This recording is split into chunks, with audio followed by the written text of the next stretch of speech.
Ils se sont réunis devant le tribunal de première instance de Tunis pour demander la libération d'une des leurs.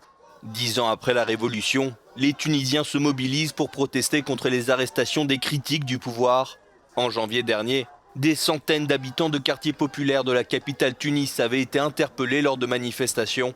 Ahmed Ram, un étudiant de philosophie, avait été incarcéré 15 jours pour un statut Facebook qui critiquait les inégalités face à la loi. La vie d'un jeune en Tunisie, c'est d'essayer d'éviter au maximum la police. Il n'y a pas de vraie liberté. J'ai été arrêté à cause d'un statut. Nous sommes censés avoir une liberté d'expression. Il y a des gens qui ont été arrêtés dans leur maison, donc nous, on ne se sent pas en sécurité. Nous ne sommes pas libres dans notre pays. Le principal ennemi des jeunes, c'est la façon dont la police les traite.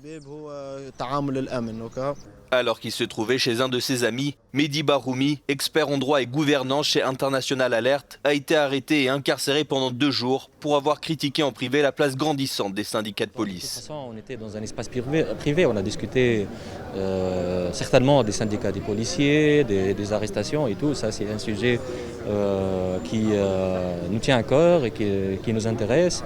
Et dans un espace privé, c'est notre droit de dire nos opinions par rapport à ça.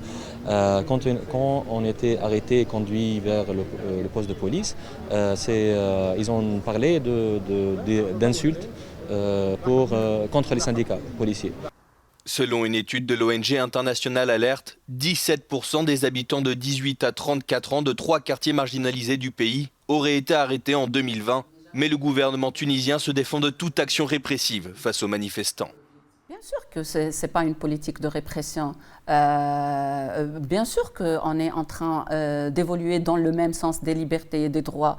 Mais bien sûr, parce que là, si vous avez un contact avec les magistrats, vous pouvez voir comment est-ce qu'ils sont formés, comment est-ce qu'ils sont en train de participer, l'évolution de la jurisprudence. Malheureusement, ce sont les moyens techniques qui freinent un petit peu l'accès à toute cette évolution.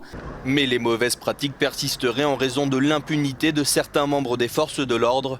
Malgré les nombreuses condamnations chez les manifestants, aucun policier n'a pour l'instant été pénalisé pour des débordements.